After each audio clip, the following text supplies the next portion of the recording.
Hi friends, welcome back to ಸ್ಯಾಮ್ತನು lifestyle. ನಮ್ಮ ಜೀವನದಲ್ಲಿ ಒಳ್ಳೆ ದಿನ ಬರುವ ಮುಂಚೆ ಯಾವ ರೀತಿಯ ಶುಭ ಶಕುನಗಳು ತಿಳಿದು ಬರುತ್ತೆ, ಭಗವಂತ ಅದನ್ನು ನಮಗೆ ಯಾವ ರೀತಿ ಪ್ರಕೃತಿಯ ಮೂಲಕ ತಿಳಿಸ್ತಾನೆ ಅನ್ನೋದನ್ನ ಈ ವಿಡಿಯೋದಲ್ಲಿ ನೋಡೋಣ ಬನ್ನಿ. ಮೊದಲನೇದಾಗಿ ಬ್ರಾಹ್ಮಿ ಮುಹೂರ್ತದಲ್ಲಿ ಒಳ್ಳೆಯ ಕನಸು ಬಿದ್ದರೆ ಅದು ಒಳ್ಳೆಯ ಸಮಯ ಬರುವ ಸೂಚನೆ ಆಗಿರುತ್ತೆ. ನಿಮ್ಮ ಕನಸಲ್ಲಿ ನೀವು ನಿರ್ದಿಷ್ಟ ಗುರಿಯತ್ತ ಸಾಗ್ತಾ ಇರ್ತೀರ. ಇದು ಕೂಡ ಒಂದು ಒಳ್ಳೆಯ ಸಮಯ ಮುಂದೆ ಬರುವ ಸಂಕೇತವಾಗಿರುತ್ತೆ.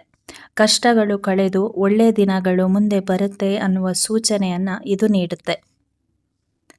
ನೀವು ಯಾವುದೇ ಕಾರಣ ಇಲ್ಲದೆ ಖುಷಿಯಾಗಿ ಇರ್ತೀರ, ದಿನವೆಲ್ಲ ಉಲ್ಲಾಸದಿಂದ ಇರ್ತೀರ. ಈ ಥರ ಆದರೆ ಮುಂದೆ ಒಳ್ಳೆ ಸಮಯ ಬರುತ್ತೆ ಅಂತಲೇ ಅರ್ಥ. ನಿಮ್ಮ ಖುಷಿಗೆ ಕಾರಣ ಇಲ್ಲ ಅಂದರೂ ಕೂಡ ನೀವು ತುಂಬನೇ ಲವಲವಿಕೆಯಿಂದ ಹಾಗೆ ಉತ್ಸಾಹದಿಂದ ಇರ್ತೀರ. ಈ ಥರ ಆದರೆ ಮುಂದೆ ಒಳ್ಳೆ ದಿನಗಳನ್ನು ನೀವು ನೋಡ್ತೀರಾ ಅಂತಲೇ ಅರ್ಥ.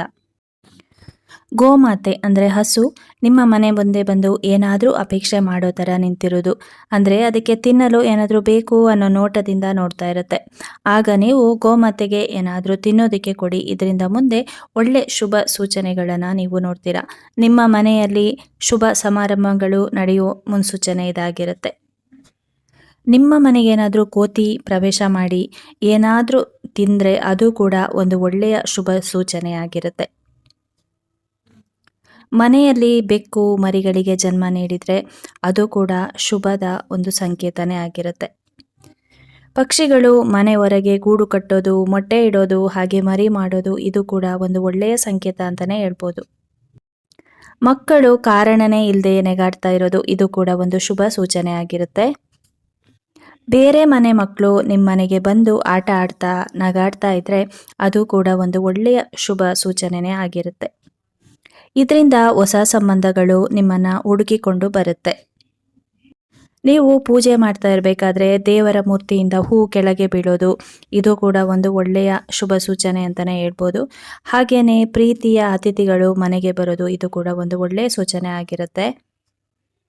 ಮನೆಯಲ್ಲಿ ಚಿನ್ನವನ್ನು ಖರೀದಿಸೋದು ಹಾಗೆಯೇ ಬೆಳ್ಳಿಯನ್ನು ಖರೀದಿಸೋದು ಇದು ಕೂಡ ಒಂದು ಒಳ್ಳೆಯ ಶುಭ ಸೂಚನೆನೇ ಆಗಿರುತ್ತೆ. ಕೆಲವೊಂದು ಸಲ ನಮ್ಮ ಕಣ್ಣು ಬ್ಲಿಂಕ್ ಆಗ್ತಾ ಇರುತ್ತೆ. ಅದರಲ್ಲಿ ಒಳ್ಳೇದು ಕೂಡ ಇದೆ, ಹಾಗೆಯೇ ಕೆಟ್ಟದ್ದು ಕೂಡ ಇದೆ.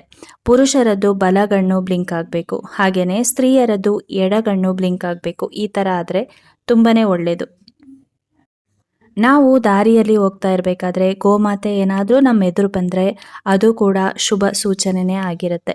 ಹಾಗೆಯೇ ಸಾಧುಗಳು, ಸಂತರು ಮತ್ತು ಅರ್ಚಕರು ನಮ್ಮ ಮುಂದೆ ಬಂದರೆ ಅದು ಕೂಡ ಒಂದು ಒಳ್ಳೆಯ ಶುಭ ಸೂಚನೆಯಾಗಿರುತ್ತೆ. ಪ್ರಕೃತಿ ನಮಗೆ ಈ ರೀತಿ ಪ್ರಾಣಿ ಪಕ್ಷಿಗಳ ಮೂಲಕ ಆಗಿರ್ಬೋದು, ಅಥವಾ ಶಿಶುಗಳ ಮೂಲಕ ಆಗಿರ್ಬೋದು, ಅಥವಾ ಮನುಷ್ಯರ ಮೂಲಕನೇ ಆಗಿರ್ಬೋದು, ಈ ರೀತಿ ಒಳ್ಳೆಯ ಸಂದೇಶನ ನಮಗೆ ನೀಡ್ತಾ ಇರುತ್ತೆ. ಅದನ್ನು ನಾವು ಅರ್ಥ ಮಾಡಿಕೊಂಡು ನಮ್ಮ ಜೀವನವನ್ನು ನಾವು ಒಳ್ಳೆಯ ದಾರಿಯಲ್ಲಿ ನಡೆಸ್ತಾ ಹೋಗಬೇಕಾಗುತ್ತೆ. ಫ್ರೆಂಡ್ಸ್, ಇವತ್ತಿನ ಈ ವಿಡಿಯೋ ನಿಮಗೇನಾದರೂ ಇಷ್ಟ ಆಗಿದ್ದರೆ ಒಂದು ಲೈಕ್ ಮಾಡಿ, ಶೇರ್ ಮಾಡಿ, ಕಮೆಂಟ್ಸ್ ಮಾಡಿ, ಹಾಗೆ ಸಬ್ಸ್ಕ್ರೈಬ್ ಮಾಡ್ಕೊಳ್ಳಿ. Thank you friends. Thanks for watching. Thank you.